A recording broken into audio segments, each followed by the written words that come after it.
യേശുവിൻ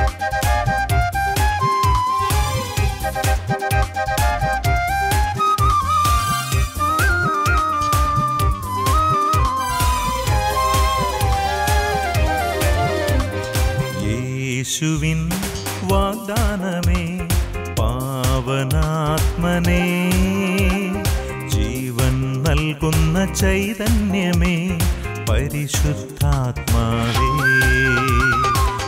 യേശുവിൻ വാഗ്ദാനമേ പാവനാത്മനേ, ജീവൻ നൽകുന്ന ചൈതന്യമേ പരിശുദ്ധാത്മാവേ.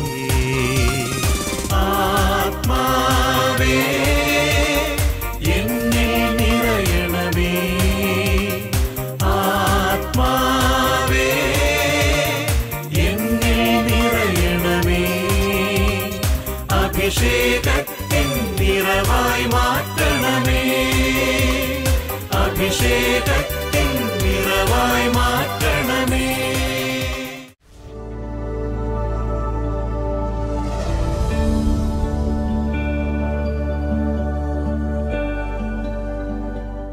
ദൈവത്തിൻ്റെ വചനം നമ്മുടെ പാദങ്ങൾക്ക് വിളക്കും പാതയിൽ പ്രകാശവുമാണ്.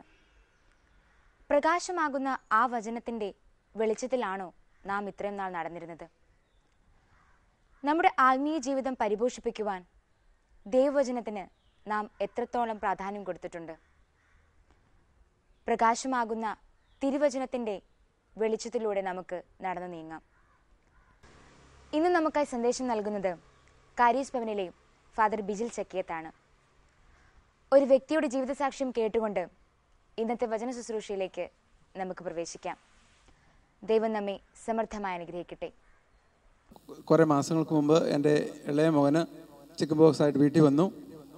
അവൾ ഏറെ പ്രയാസം തോന്നി. ഞങ്ങൾക്ക് എല്ലാവർക്കും ചിക്കൻ ബോക്സ് ഉണ്ടാവുമല്ലോ എന്നൊക്കെ ഒരു ടെൻഷനൊക്കെ ഉണ്ടായിരുന്നു. ഇവിടെ വന്ന് കാരിച്ചിനോട് പറഞ്ഞു, പ്രാർത്ഥിക്കാൻ പറഞ്ഞു, വിജിലസിനോട് പറഞ്ഞു. കുറേ നാൾ കഴിഞ്ഞപ്പോഴേക്കും ജീവിത പങ്കാളിക്ക് ചിക്കൻ ബോക്സ് ആയി. അപ്പോൾ ഞാൻ വിചാരിച്ചു എനിക്കും ചിക്കൻ ബോക്സ് ഉണ്ടാവും എന്നൊരു ടെൻഷനൊക്കെ എനിക്കുണ്ടായി. എങ്കിലും ഞാൻ പ്രാർത്ഥിച്ചുകൊണ്ടിരുന്നു. പറയപ്പെട്ട ഒരു ദിവസം കുറേ ദിവസങ്ങൾ കഴിഞ്ഞപ്പോൾ ഭാര്യയുടെ ചിക്കൻ ബോക്സ് കുറഞ്ഞു. മറ്റാർക്കും വന്നില്ല. കർത്താവ് ഞങ്ങളുടെ വീട്ടിലെ എൻ്റെ 2 മക്കളെ വിദേശം ആഗ്രഹിച്ചിരിക്കുന്ന മൂത്ത മക്കൾ, അവർക്കും എനിക്കൊന്നും വരാതെ കണ്ട് കർത്താവ് അത്ഭുതകരമായി കാത്തു പരിപാലിച്ചു. പിന്നെ ഒരു സാക്ഷിയോട് പറയാനുള്ളത്, രണ്ടാമത്തെ മോന് കാനഡയ്ക്ക് പോകാനായിട്ട് കഴിഞ്ഞ വർഷം ഞങ്ങൾ 1 ലക്ഷം രൂപ കൊടുത്തു. കുറേ മാസങ്ങളായിട്ട് നടക്കാതെ വന്നപ്പോൾ ഞങ്ങൾ പോകുന്നില്ലെന്ന് പറഞ്ഞു. പക്ഷേ പൈസ തിരിച്ചു കിട്ടിയില്ലായിരുന്നു. 1 ലക്ഷം രൂപ കൊടുത്തായിരുന്നു. പക്ഷേ ഇവിടെ ഒന്ന് സാക്ഷ്യം പറയാമെന്ന് പ്രാർത്ഥിച്ചതിന് ഫലമായി കൂട്ടായ്മയുള്ള സഹോദരങ്ങളൊക്കെ പ്രാർത്ഥിച്ചു. കഴിഞ്ഞ ആഴ്ചയിൽ ആ പണം ഞങ്ങൾക്ക് തിരിച്ചു കിട്ടി. തിരിച്ചു തന്ന ദൈവം അനുഗ്രഹിച്ചു. യേശുവേ നന്ദി.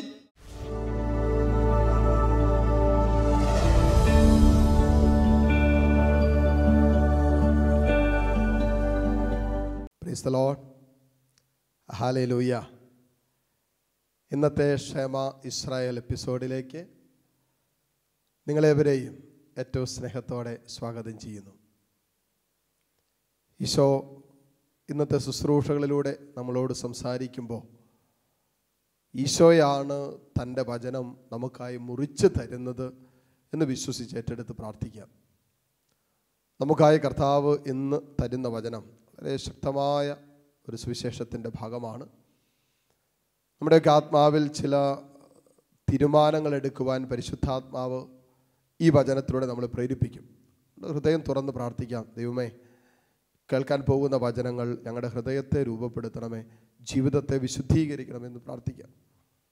കർത്താവ് നമുക്കിന്ന് തന്നിരിക്കുന്ന വചനം ലൂക്കായുടെ സുവിശേഷം 22-ാം അധ്യായം അതിൻ്റെ 54 മുതലുള്ള വചനങ്ങളാണ്. ലൂക്കായുടെ സുവിശേഷം 22-ന്റെ 54 മുതലുള്ള വചനങ്ങൾ. അവിടുത്തെ തലക്കെട്ട് തന്നെ പത്രോസ് ഈശോയെ തള്ളിപ്പറയുന്ന സംഭവമാണ്. നമ്മളെല്ലാവരും കേട്ടിട്ടുള്ള സംഭവം, നമുക്കെല്ലാവർക്കും അറിയാവുന്ന കാര്യം. പത്രോസ് ഈശോയെ തള്ളിപ്പറയാൻ, എന്തുകൊണ്ട് പത്രോസ് ഈശോയെ തള്ളിപ്പറഞ്ഞു നമുക്കറിയാം. അതിലൊരു പ്രധാനപ്പെട്ട കാരണം തന്നെ അതിൻ്റെ തൊട്ടു മുമ്പത്തെ ഭാഗത്ത് വായിക്കുമ്പോൾ നമ്മൾക്കറിയാം. അവിടെ ഇങ്ങനെ എഴുതി വെച്ചിട്ടുണ്ട്, ഈശോ ഗത്സമനിൽ പ്രാർത്ഥിച്ചു കൊണ്ടിരുന്ന സമയത്ത് അപ്പസ്തോലന്മാർ കിടന്നുറങ്ങുകയായിരുന്നു. അത് പ്രാർത്ഥിക്കേണ്ട സമയത്ത് പ്രാർത്ഥിക്കാതെ വന്നത് പത്രോസിൻ്റെ വീഴ്ചയുടെ ഒരു കാരണമാണെന്ന് ദൈവത്തിൻ്റെ വചനം നമ്മളെ പഠിപ്പിക്കുന്നുണ്ട്. പക്ഷെ നമ്മൾ ഇന്ന് ധ്യാനിക്കാൻ പോകുന്ന വിഷയം അതല്ല. അതിനേക്കാളും കുറച്ചുകൂടി ശക്തമായ ഒരു ഭാഷയിൽ ദൈവം നമ്മളോട് സംസാരിക്കുകയാണ്. 54 മുതലുള്ള വചനങ്ങളിൽ ഇങ്ങനെ എഴുതി വച്ചിരിക്കുന്നു: അവർ അവനെ പിടിച്ച്, എന്ന് പറഞ്ഞാൽ യേശുവിനെ പിടിച്ച് പ്രധാന ആചാര്യൻ്റെ വീട്ടിലേക്ക് കൊണ്ടുപോയി. പത്രോസ് അകലെയായി അവനെ അനുഗമിച്ചിരുന്നു.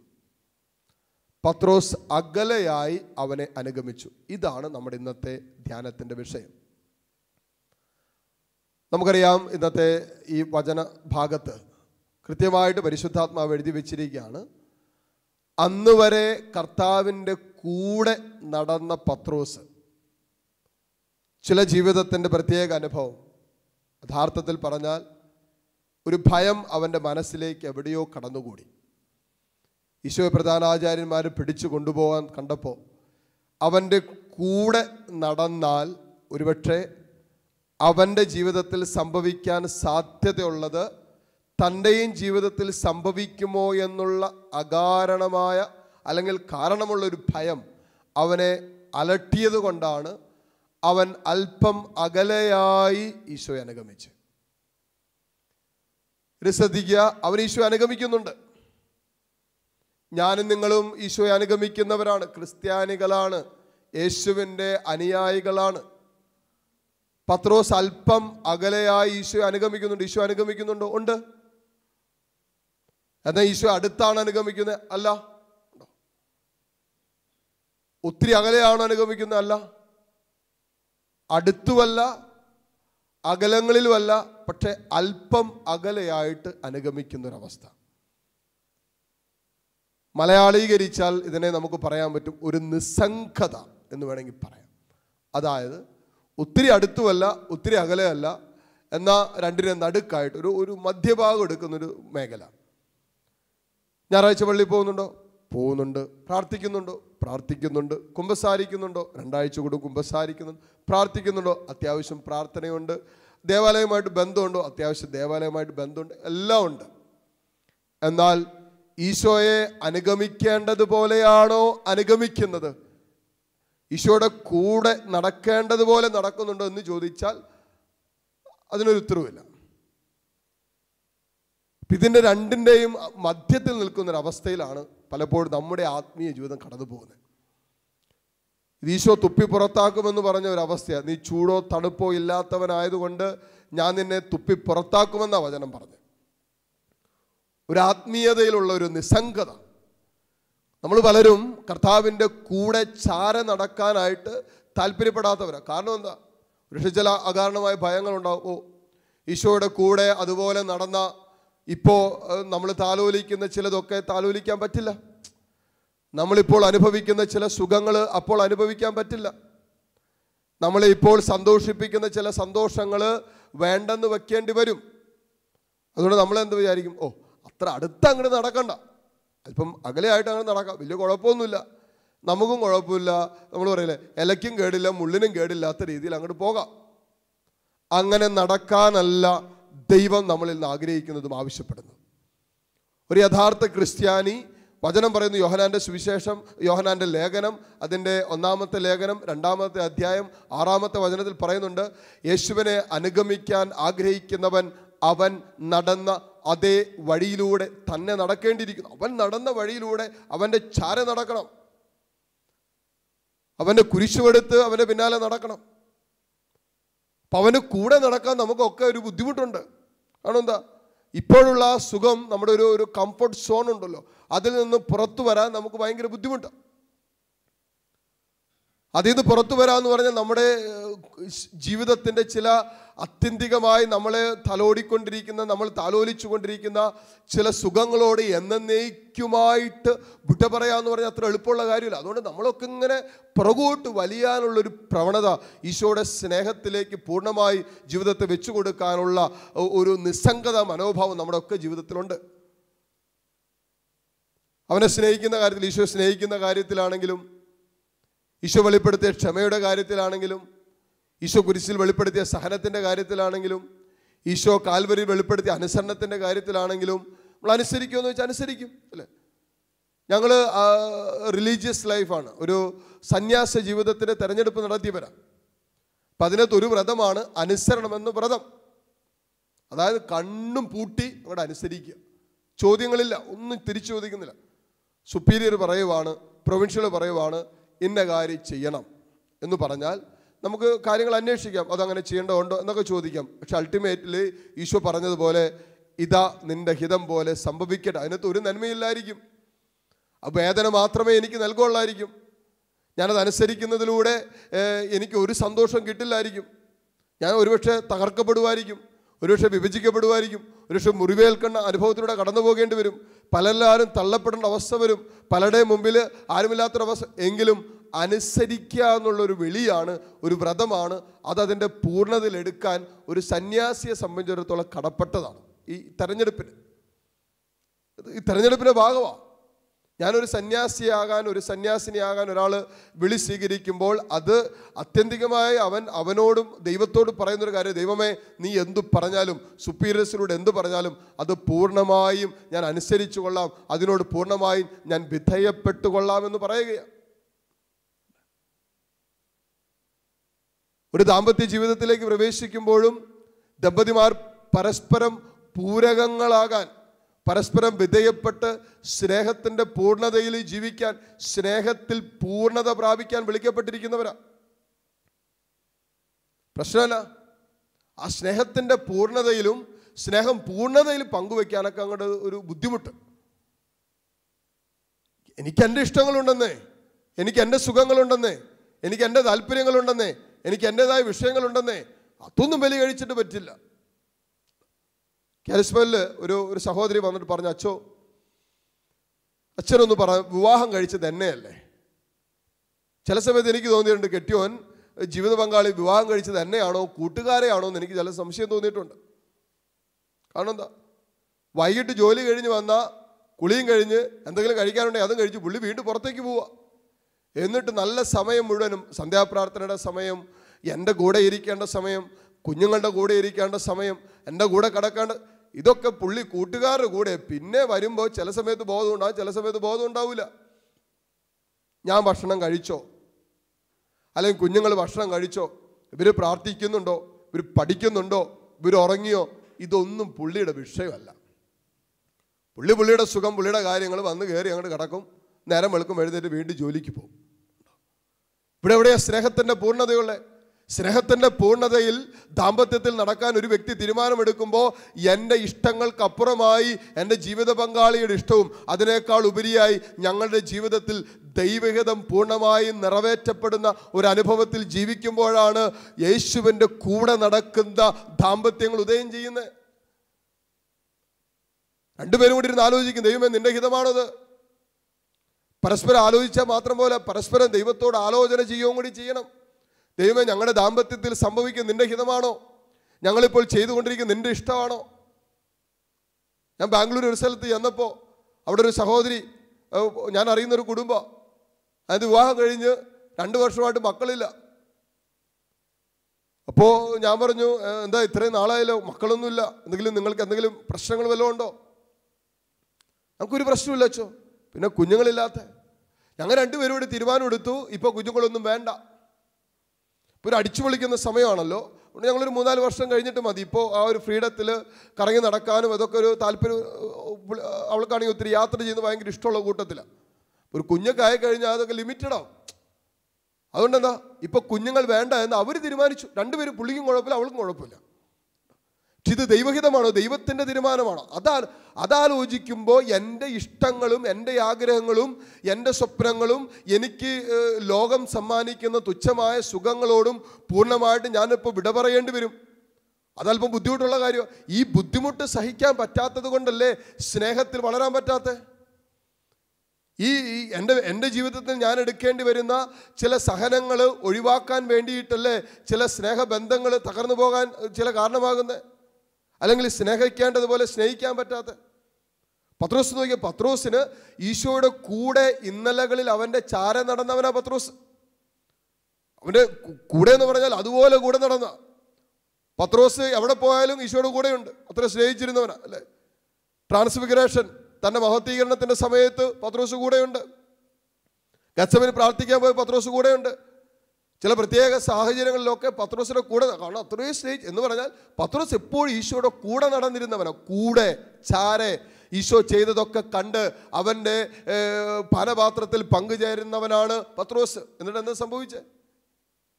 ഒരു ഭയം, അല്ലെങ്കിൽ കൂടെ നടന്നാൽ ഇവൻ്റെ ജീവിതത്തിൽ ചില നഷ്ടങ്ങൾ ഉണ്ടാകുമല്ലോ, ഇവൻ്റെ ചില സ്വകാര്യ സന്തോഷങ്ങൾ നഷ്ടപ്പെടുമല്ലോ, അല്ലെങ്കിൽ എൻ്റെ ചില ഇഷ്ടങ്ങൾക്ക് അപ്പുറമായി വിപരീതമായി എൻ്റെ ജീവിതത്തിൽ ചില കാര്യങ്ങൾ നാളെ അരങ്ങേറുമല്ലോ എന്ന് ചിന്തിച്ചിട്ട് ആലോചിച്ചിട്ട് അതേക്കുറിച്ചുള്ള ഭയം ഈശോയിൽ നിന്നും അകന്ന് നടക്കാൻ, അല്പം അകലെയായി നടക്കാൻ പത്രോസിനെ പ്രേരിപ്പിക്കുക. ഇതന്നെ പലപ്പോഴും ഞങ്ങൾക്ക് സംഭവിക്കുന്നത്, വൈദിക ജീവിതത്തിലും സന്യസ്ത ജീവിതത്തിലൊക്കെ സംഭവിക്കുന്നതിന് കാരണം എന്താ? ഇത് തന്നെ, ഈശോയുടെ കൂടെ നടക്കാൻ, അവൻ്റെ കൂടെ ഇരിക്കാൻ. അങ്ങനെയാണ് വചനത്തിൽ എഴുതി വെച്ചിരിക്കുന്നത്. ഈശോ 12 പേരെ തെരഞ്ഞെടുത്തു. എന്തിനു വേണ്ടി? അവൻ്റെ കൂടെ ഇരിക്കാൻ, അവൻ്റെ കൂടെ ഇരിക്കാൻ, വചനം പ്രസംഗിക്കാൻ, രോഗികളെ സുഖപ്പെടുത്താൻ, പിശാചുകളെ ബഹിഷ്കരിക്കാൻ അവൻ 12 പേരെ തെരഞ്ഞെടുത്തു, തന്നോട് കൂടെയായിരിക്കാൻ. വളരെ പ്രധാനപ്പെട്ട കാര്യമാണ്. ഈ ഒരു കൂടെ ഇരിക്കാനായിട്ട്, കൂടെ ഇരിക്കാൻ പറ്റാത്തതിന് കാരണം എന്താ? കൂടെ ഇരിക്കുമ്പോൾ ഇപ്പോൾ എൻ്റെ കൂടെയുള്ള ചില ബന്ധങ്ങൾ, ഇപ്പോൾ എനിക്ക് സന്തോഷം തരുന്ന ചില പാപസുഖങ്ങളൊക്കെ പൂർണ്ണമായും ഞാൻ ഉപേക്ഷിക്കേണ്ടി വരുമെന്ന് എനിക്കറിയാവുന്നതുകൊണ്ട് ഞാൻ അത്രയും കൂടെ ഇരിക്കാൻ ശ്രമിക്കില്ല. അല്പകലെ കുഴപ്പമില്ല, എൻ്റെ ഇഷ്ടവും നടക്കും, ദൈവം ആഗ്രഹിക്കുന്ന പോലെ ഞാൻ അവൻ്റെ പുറകെ നടക്കുന്നുമുണ്ട്. എൻ്റെ ആഗ്രഹങ്ങളും പൂർത്തിയാകും, അവൻ്റെ ഇഷ്ടവും പൂർത്തിയാകും, ഒരു കണക്കിന് നോക്കിയാൽ. അങ്ങനെ ചിന്തിച്ച്, അങ്ങനെ ആലോചിച്ചാണ് ഇപ്പോൾ പൊയ്ക്കൊണ്ടിരിക്കുന്നത്. പല ആത്മീയ ജീവിതങ്ങളിലും, പല ശുശ്രൂഷ ജീവിതങ്ങളിലും, പല പൗരോഹിത്യ സന്യസ്ത ജീവിതങ്ങളിലും സംഭവിക്കുന്ന ഈ ഒരു നിസ്സംഗതയ, പൂർണ്ണമായിട്ടും കർത്താവിൻ്റെ കൂടെ നടക്കാൻ വിസമ്മതിക്കുന്നത് കൊണ്ട് അവൻ്റെ ഹൃദയത്തിൻ്റെ സ്വപ്നങ്ങളാണ് പൂർത്തീകരിക്കപ്പെടുന്നതെന്ന് ചിന്തിച്ചുകൊണ്ട് കുറേ കാര്യങ്ങൾ ചെയ്തുകൊണ്ടിരിക്കുക. കർത്താവ് ആഗ്രഹിക്കുന്നത് എന്താ? അവൻ്റെ കൂടെ നടക്കാന്നുള്ളതാണ്.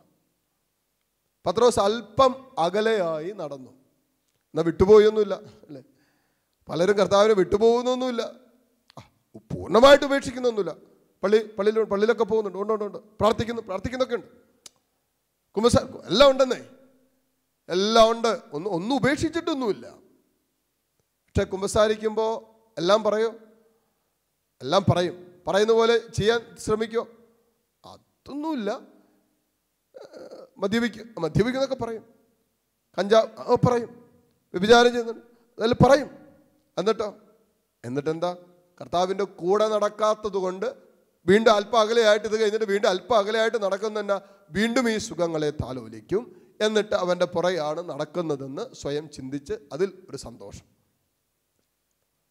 നമുക്ക് പലർക്കും പറ്റുന്ന പ്രശ്നമാണ്.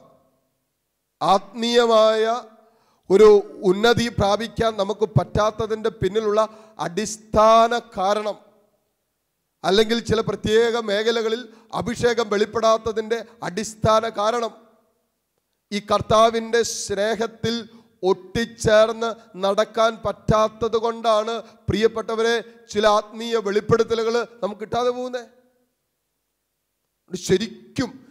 ശരിക്കും ഈശോ എന്താ നമ്മളിന്ന് ആഗ്രഹിക്കുക? അതാണ് നമ്മൾ ചിന്തിക്കുന്നത്. കുറേ നമുക്ക് എല്ലാവർക്കും ഉണ്ട് ചില സ്വകാര്യ സുഖങ്ങളൊക്കെ ഉണ്ട്, ചില നമുക്ക് ഇഷ്ടം തരുന്ന കുറേ കാര്യങ്ങളുണ്ട്. ചിലരൊക്കെ രാവിലെ 6-6:30 വരെയൊക്കെ കടന്നുറങ്ങുന്ന ഒരു സന്തോഷം, ഒരു സുഖം തരുന്ന കാര്യമാണ്. ശിശു എന്നാ പറയുന്നത്? പ്രഭാതത്തിൽ എഴുന്നേറ്റ് ദൈവത്തെ വിളിക്കുന്നവന് ജ്ഞാനം ലഭിക്കും. പ്രഭാതത്തിൽ എനിക്ക് ഇച്ചിരി ബുദ്ധിമുട്ടുള്ള കാര്യമാണ്. ഇപ്പം നമുക്ക് ബുദ്ധിമുട്ടുള്ള കാര്യം നമ്മളങ്ങോട്ട് ഒഴിവാക്കും. പക്ഷെ ഈശോ എന്താണ് ആഗ്രഹിക്കുന്നത് പലപ്പോഴും നമ്മൾ ചിന്തിക്കില്ല. അതുകൊണ്ട് പ്രിയമുള്ളവരെ, നമ്മൾ ചെയ്യേണ്ട ഒരു കാര്യം, ഈശോ നമ്മളിൽ നിന്ന് ആഗ്രഹിക്കുന്ന ആത്യന്തികമായ ഒരു പ്രധാനപ്പെട്ട കാര്യമെന്ന് പറയുന്നത് ഈശോ ആഗ്രഹിക്കുന്ന അവൻ്റെ കൂടെ നടക്കുക എന്നുള്ളതാണ്. അതുകൊണ്ടാണ് കർത്താവിൻ്റെ വചനം നമ്മളെ ശക്തമായിട്ട് പഠിപ്പിക്കുന്ന കാര്യമാണ്, ദൈവത്തെ സ്നേഹിക്കുന്നു എന്ന് പറയുന്നവൻ അവൻ്റെ കൽപ്പനകൾ പാലിക്കണം, അവൻ്റെ വചനം പാലിക്കണം, അതിനകത്ത് വെള്ളം ചേർക്കരുത്, മായം ചേർക്കരുത്, കൂടെ നടക്കണം. പത്രോസിന് പറ്റിയ വീഴ്ചയുടെ കാരണം എന്താ? അവൻ അല്പകലെയായിട്ട് അവൻ്റെ കൂടെ നടന്നെങ്കിൽ പത്രോസ് വീടില്ലായിരുന്നു. ഈശോ ഗത്സമനിൽ പ്രാർത്ഥിച്ചപ്പോൾ കൂടെ ഇരുന്ന് പ്രാർത്ഥിച്ചിരുന്നെങ്കിൽ, ഉറങ്ങാതിരുന്ന് പ്രാർത്ഥിച്ചിരുന്നെങ്കിൽ പത്രോസ് വീടില്ലായിരുന്നു. പറ്റിയത് എന്നാന്ന് വെച്ചാൽ ഈശോയുടെ സഹനത്തിൻ്റെ നിമിഷങ്ങളിലും ഈശോയുടെ വേദനകളുടെ നിമിഷങ്ങളിലൊക്കെ ഇവൻ മാറി നിൽക്കാൻ കാരണം എന്താ? അതെടുക്കാൻ ഇവൻ തയ്യാറായില്ല എന്നുള്ളതാ കാരണം. പ്രിയപ്പെട്ട ദൈവപൈതലേ, നമ്മൾ ദൈവത്തോട് ചേർന്നിരുന്ന് ദൈവം ആഗ്രഹിക്കുന്ന അവൻ ഒരുക്കുന്ന സഹനങ്ങളുണ്ട്, വേദനകളുണ്ട്, ബുദ്ധിമുട്ടുകളുണ്ട്. ഇതിനൊക്കെ നടുവിലും അവനോട് ചേർന്നിരിക്കുമ്പോൾ തകർച്ചകളിലും പ്രലോഭനങ്ങളിലും ഒറ്റപ്പെടലുകളിലും എല്ലാത്തിലും ഈശോയോടെ ചേർന്നിരിക്കാൻ ഒരു തീരുമാനമെടുക്കണം. അവൻ്റെ കൂടെ എന്ന് പറഞ്ഞാൽ അങ്ങോട്ട് ചേർന്ന് നടക്കാൻ. അപ്പോൾ നമ്മുടെ ചില സ്വാർത്ഥതകൾ, നമ്മുടെ ചില ഇഷ്ടങ്ങൾ, നമ്മുടെ ചില കംഫർട്ട് സോണുകളൊക്കെ അവിടെ തകർന്നു വീഴും. പക്ഷെ അവിടെ ഒരു ആത്മീയ മനുഷ്യൻ ഉദയം ചെയ്യും. ഒരു ആത്മീയ മനുഷ്യനാകാൻ, യഥാർത്ഥത്തിൽ ആത്മീയ പക്വതയിൽ ജീവിക്കാൻ ആഗ്രഹിക്കുന്നുണ്ടോ? നമുക്കിപ്പോൾ ചെറിയ സുഖങ്ങൾ സമ്മാനിക്കുന്നതിനോടൊക്കെ പൂർണ്ണമായിട്ടും വിട പറഞ്ഞിട്ട് ഈശോയോടെ ചേർന്നിരുന്നിട്ട്, ഈശോയെ നീ എന്താണ് എന്നിൽ നിന്ന് ആഗ്രഹിക്കുന്നത് അത് ചെയ്യാനുള്ള അഭിഷേകം, നിൻ്റെ കൂടെ അങ്ങനെ ചേർന്ന് നടക്കാനുള്ള ഒരു അഭിഷേകം തരണമേ എന്ന് പ്രാർത്ഥിക്കാം. ആത്മാവിൻ്റെ വെളിപ്പെടുത്തലുള്ള ആത്മാവിൻ്റെ കൃപയും അഭിഷേകമൊക്കെ പരിശുദ്ധാത്മാവ് നമ്മളിലേക്ക് കൂടുതലായി നൽകുന്നത് അവൻ്റെ കൂടെ നടക്കാൻ നമ്മൾ തീരുമാനമെടുക്കുമ്പോഴാണ്. ഈ കൃപയ്ക്കായിട്ട് നമുക്ക് പ്രാർത്ഥിക്കാം. തുടർന്ന് വരുന്ന ആരാധനയുടെ സമയത്ത് അവൻ്റെ ചാരെ ഏതാനും നിമിഷങ്ങൾ സ്പെൻഡ് ചെയ്യുമ്പോൾ, ചെലവഴിക്കുമ്പോൾ, ഈശോയെ നിന്നിൽ നിന്നുള്ള സ്നേഹം പൂർണ്ണതയിൽ എന്നിലേക്ക് ഒഴുകണമേ, നിൻ്റെ കൃപ പൂർണ്ണതയിലേക്ക് എന്നിലേക്ക് ഒഴുകണമേ എന്ന ആഗ്രഹത്തോടെ കർത്താവിൻ്റെ കരുണയ്ക്കായി ഈ ആരാധന നിമിഷങ്ങളിൽ നമുക്ക് പ്രാർത്ഥിക്കാം. സർവശക്തനായ ദൈവം നമ്മെ അവൻ്റെ കൂടെ നടക്കാനുള്ള കൃപ നൽകി അനുഗ്രഹിക്കട്ടെ. ആമേൻ. പൂർണ്ണ മനസ്സോടും പൂർണ്ണ ഹൃദയമോടും പൂർണ്ണാത്മാവോടും ഈശോയെ അങ്ങേ ഞാൻ സ്നേഹിക്കുന്നു. കരങ്ങൾ കൂപ്പി ശിരസ്സ് നമിച്ച് പരിശുദ്ധ പരമ ദിവ്യകാരുണ്യനാഥനായ ഈശോയ്ക്ക് എന്നേരവും ആരാധനയും സ്തുതിയും പുകഴ്ചയും ഉണ്ടായിരിക്കട്ടെ. തമ്പുരാൻ്റെ സന്നിധിയിൽ ഈശോയെ മുഖാമുഖം കണ്ട് നമുക്ക് പ്രാർത്ഥിക്കാം. ഇതാ ഈ ദിവ്യകാരുണ്യത്തിൽ ഈശോയുടെ ജീവിക്കുന്ന സാന്നിധ്യമുണ്ട്. ഈശോ നമ്മളെ വിളിക്കുന്നത് അവൻ നടന്ന വഴികളിലൂടെ നടക്കാൻ വേണ്ടിയിട്ട്. പത്രോസ് എപ്പോഴൊക്കെ കർത്താവിൽ നിന്നും അകന്ന് അല്പം അകലെയായിട്ട് നടന്നോ അവിടെ പത്രോസ് ഈശോയെ തള്ളിപ്പറയും നമ്മൾ കാണുന്നുണ്ട്. നമ്മുടെ ഇന്നലകളിൽ നമ്മുടെ ജീവിതത്തിൻ്റെ പല മേഖലകളിലും നമ്മൾ ഈശോയെ തള്ളിപ്പറഞ്ഞിട്ടുണ്ടെങ്കിൽ, മാറ്റി നിർത്തിയിട്ടുണ്ടെങ്കിൽ, ചില ജീവിതത്തിൻ്റെ വഴിത്താരകളിൽ ഈശോയെ നമ്മൾ ഉപേക്ഷിച്ചിട്ടുണ്ടെങ്കിൽ അതിനൊക്കെ കാരണം കർത്താവിൻ്റെ ഏറ്റവും അടുത്തായി ഈശോയെ അനുഗമിക്കാൻ നമുക്ക് പറ്റാതെ പോയതുകൊണ്ടാണ്. ഈ നിമിഷം പ്രത്യേകം പ്രാർത്ഥിക്കുക, ഈശോയെ കൃപ തരണമേ എന്ന് പറഞ്ഞ് പ്രാർത്ഥിക്കുക. ഈശോയെ നിൻ്റെ കൂടെ നടക്കാൻ, നിൻ്റെ ചാര ഇരിക്കാൻ, നീ പറയുന്നത് കേൾക്കാൻ, നിൻ്റെ മാറോട് ചേർന്ന് കിടക്കാനുള്ള കൃപ തരണമേ എന്ന് പ്രാർത്ഥിക്കാം. കരങ്ങൾ രണ്ടും സാധിക്കുമെങ്കിൽ തുറന്ന് ഈശോയിലേക്ക് നീട്ടിപ്പിടിക്കുക. ഈശോയെ എന്നെ നിൻ്റെ കൃപ കൊണ്ട് നിറയ്ക്കണമേ എന്ന് പ്രാർത്ഥിക്കുക. ഈശോയെ നിൻ്റെ ജീവിക്കുന്ന സാന്നിധ്യം കൊണ്ട് ഇപ്പോൾ എന്നെ വിശുദ്ധീകരിക്കണമെന്ന് പ്രാർത്ഥിക്കുക. ദൈവമേ, നിൻ്റെ കൂടെ നടക്കുമ്പോൾ വേദനകളുണ്ടാകും, നിൻ്റെ കൂടെ നടക്കുമ്പോൾ തിരസ്കരണങ്ങളുണ്ടാകും. ഈശോ നിൻ്റെ കൂടെ നടക്കുമ്പോൾ ഒറ്റപ്പെടേണ്ട അവസ്ഥകളുണ്ടാകും. ചില കൂട്ടുകെട്ടുകൾ ഞങ്ങളിൽ നിന്ന് വിട്ടുമാറും, ചില ബന്ധങ്ങൾ ഒരുപക്ഷെ ഞങ്ങൾക്ക് ഉപേക്ഷിക്കേണ്ടി വരും. ഈശോ ഇതെല്ലാം നിന്നെ സ്വന്തമാക്കുന്നതിന് വേണ്ടിയാണല്ലോ. ഈശോ ആ ഒരു കൃപ തരണമെന്ന് പറഞ്ഞ് പ്രാർത്ഥിക്കുക. ഈശോ നിന്നെ പൂർണ്ണമായി സ്വന്തമാക്കാനും നിൻ്റെ സ്നേഹവലയത്തിൽ എന്നും ആയിരിക്കാനും നീ ആയിരിക്കുന്നിടത്തായിരിക്കാനും നിൻ്റെ മാറോട് ചേർന്ന് കിടക്കാനുള്ള ഒരു കൃപ തരണമെന്ന് പ്രാർത്ഥിച്ച് എല്ലാവരും കരങ്ങൾ തുറന്നു പിടിച്ചൊന്ന് സ്തുതിക്കാവോ. Hallelujah, hallelujah. കർത്താവേ, കാരുണ്യവാനായ ദൈവമേ, ഈ മക്കളോട് ചേർന്ന് ഇവർക്ക് വേണ്ടി പ്രാർത്ഥിക്കുന്നു. ഈ ദിവ്യകാരുടെ നാഥനെന്ന് ഒഴുകുന്ന ശക്തി ഇപ്പോൾ ഇവിടെ കുടുംബങ്ങളിലേക്ക് ഒഴുകട്ടെ. ആരെല്ലാം നിന്നെ വിളിച്ചു പ്രാർത്ഥിക്കുന്നുണ്ടോ, ആരൊക്കെ നിൻ്റെ സ്നേഹത്തിലായിരുന്നു ഇപ്പോൾ പ്രാർത്ഥിക്കുന്നുണ്ടോ, ആരൊക്കെ ജീവിതത്തിൽ തീരുമാനമെടുത്തു പ്രാർത്ഥിക്കുന്നുണ്ടോ, ഈശോയെ നിൻ്റെ കൂടെ നടക്കാൻ ആരൊക്കെ ഇപ്പോൾ പൂർണ്ണമായ തീരുമാനമെടുത്ത് പ്രാർത്ഥിക്കുന്നുണ്ടോ, അവരെയൊക്കെ ഈശോയെ ഇപ്പോൾ തൊട്ട് അനുഗ്രഹിക്കണമെന്ന് പ്രാർത്ഥിക്കുന്നു. അഭിഷേകം ചെയ്യണമെന്ന് പ്രാർത്ഥിക്കുന്നു. സുവിശേഷത്തിൻ്റെ ബലം നൽകണമെന്ന് പ്രാർത്ഥിക്കുന്നു. ലോകത്തിൻ്റെ മുമ്പിലും രോഗത്തിൻ്റെയും തകർച്ചകളുടെയും പ്രലോഭനങ്ങളുടെ മുമ്പിലും ഈശോയെ അവർക്ക് പിടിച്ചു നിൽക്കാനുള്ള ബലവും അഭിഷേകം ഇപ്പോൾ നൽകണമെന്ന് പ്രാർത്ഥിക്കുന്നു. Hallelujah, hallelujah, hallelujah. യേശുവേ, ആരാധന, ആരാധന, ആരാധന. ദൈവമേ, നിൻ്റെ കൂടെ ചാര നടക്കാൻ പറ്റാത്ത വിധത്തിൽ പുറകോട്ട് വലിക്കുന്ന എല്ലാ തിന്മയുടെ സ്വാധീനങ്ങൾ ഇപ്പോൾ അഴിക്കണമേ. ജഡത്തിൻ്റെ പ്രേരണകളുണ്ട്, പ്രിയ കർത്താവെ, ലോകത്തിൻ്റെ മോഹങ്ങളുണ്ട്. ഞങ്ങളെ പുറകോട്ട് വലിക്കുന്ന ഈ ലൗകിക മോഹങ്ങളിൽ നിന്നും ഞങ്ങൾക്കൊരു വിടുതൽ തരണമേ എന്ന് പ്രാർത്ഥിക്കുന്നു. ഈശോയെ, ഞങ്ങളെ പുറകോട്ട് വലിക്കുന്ന എല്ലാ ജഡിക താല്പര്യങ്ങളിൽ നിന്നും പരിശുദ്ധാത്മാവെ ഞങ്ങളെ വിടുവിക്കണമേ എന്ന് പ്രാർത്ഥിക്കുന്നു.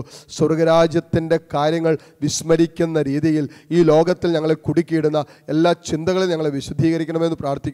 കർത്താവെ, ചില ദുശീലങ്ങൾക്ക് ഞങ്ങൾ അടിമകളാണെങ്കിൽ ആ മേഖലയിൽ ഇപ്പോൾ തന്നെ വിശുദ്ധീകരണം തരണമേ. കർത്താവെ, മദ്യത്തിൻ്റെ ലഹരിയുടെയൊക്കെ സ്വാധീനത്തിൽ കിടക്കുന്നവരാണെങ്കിൽ കർത്താവെ, ഞങ്ങൾക്ക് ഇപ്പോൾ തന്നെ വിടുതൽ നൽകി അനുഗ്രഹിക്കണമെന്ന് പ്രാർത്ഥിക്കുന്നു. ഈശോ, ഏതെങ്കിലുമൊക്കെ മുറിവേറ്റ മനസ്സുമായിട്ട് കടന്നു പോകുന്നവരാണ് ഞങ്ങളെങ്കിൽ ക്ഷമിക്കാൻ പറ്റുന്നില്ല, ഒന്ന് സ്നേഹിക്കാൻ പറ്റുന്നില്ല, വെറുപ്പും വിദ്വേഷമൊക്കെ വച്ചു പുലർത്തുന്നവരാണ് ഞങ്ങളെങ്കിൽ പരിശുദ്ധാത്മാവെ ഇപ്പോൾ തന്നെ ആ മേഖലയിൽ വിടുതൽ നൽകണമേ. ഈശോയെ, നിൻ്റെ കൂടെ നടക്കാൻ പറ്റാത്ത രീതിയിൽ ഞങ്ങളെ പുറകോട്ട് വലിക്കുന്ന എല്ലാ തിന്മയുടെ അരൂപികളിൽ നിന്നും ഇപ്പോൾ ഞങ്ങൾക്ക് വിടുതൽ നൽകണമേ. Hallelujah, hallelujah, hallelujah. യേശുവേ, ആരാധന, ആരാധന. ദൈവമേ, പൗരോഹിത്യത്തിൽ അങ്ങനെക്ക് തന്ന അധികാരത്തിൻ്റെ കീഴിൽ നിന്നുകൊണ്ട് ഇവരുടെ കുടുംബങ്ങളെയും ഇപ്പോൾ അനുഗ്രഹിച്ച് പ്രാർത്ഥിക്കുന്നു. ഇവരെ തകർക്കുന്ന, ഇവരെ മാനസികമായി അസ്വസ്ഥപ്പെടുത്തുന്ന, ഇവരുടെ വിശുദ്ധ ജീവിതത്തെ തകർക്കുന്ന കർത്താവിൻ്റെ സ്നേഹവലയത്തിൽ എന്നും ആയിരിക്കാൻ പറ്റാത്ത രീതിയിൽ ഇവരുടെ മനസ്സിലേക്ക് കുത്തിവെച്ചിരിക്കുന്ന പിശാച് കൊണ്ടിരുന്ന അനാവശ്യമായ ഭയങ്ങൾ, ആകുലതകളെല്ലാം യേശുവിൻ്റെ നാമത്തിൽ ഇപ്പോൾ മാറിപ്പോകട്ടെ. Hallelujah, hallelujah, hallelujah. ഈശോയെ അഭിഷേകം ചെയ്യണമേ. ഈശോയെ, മക്കളെ അഭിഷേകം ചെയ്യണമേ. ഈ കുടുംബങ്ങൾ ഇപ്പോൾ അഭിഷേകം ചെയ്യണമേ. സുവിശേഷത്തിൻ്റെ ബലം നൽകണമേ, ശക്തി നൽകണമേ. Hallelujah, hallelujah. യേശുവേ, ആരാധന. ഈശോയെ, നന്ദി. കരങ്ങൾ രണ്ടു മാറോട് ചേർത്ത് പിടിച്ച് കണ്ണു തുറന്ന് ഈശോയെ നോക്കാം. ഈശോയുടെ ആശീർവാദം സ്വീകരിക്കാൻ ഒരുങ്ങുമ്പോൾ ഈശോയെ, എനിക്കുള്ളത് തരണമെന്ന് പ്രാർത്ഥിക്കാം. ഈശോ, എനിക്ക് ഒറ്റ കാര്യം ആഗ്രഹമുള്ളൂ, നിൻ്റെ കൂടെ ഇരിക്കണം. മറിയ നല്ല ഭാഗം തിരഞ്ഞെടുത്തു എന്നല്ല ഈശോ അങ്ങ് പറഞ്ഞ്, നല്ല ഭാഗം തിരഞ്ഞെടുക്കുന്നവളായി എനിക്കും മാറണം. നിൻ്റെ കൂടെ ഇരിക്കാനുള്ളൊരു കൃപ തരണമേ എന്ന് പ്രാർത്ഥിച്ച് ഈശോയുടെ ആശീർവാദം നമുക്കിപ്പോൾ സ്വീകരിക്കാം. പരിശുദ്ധ പരമകാരുണ്യമേ,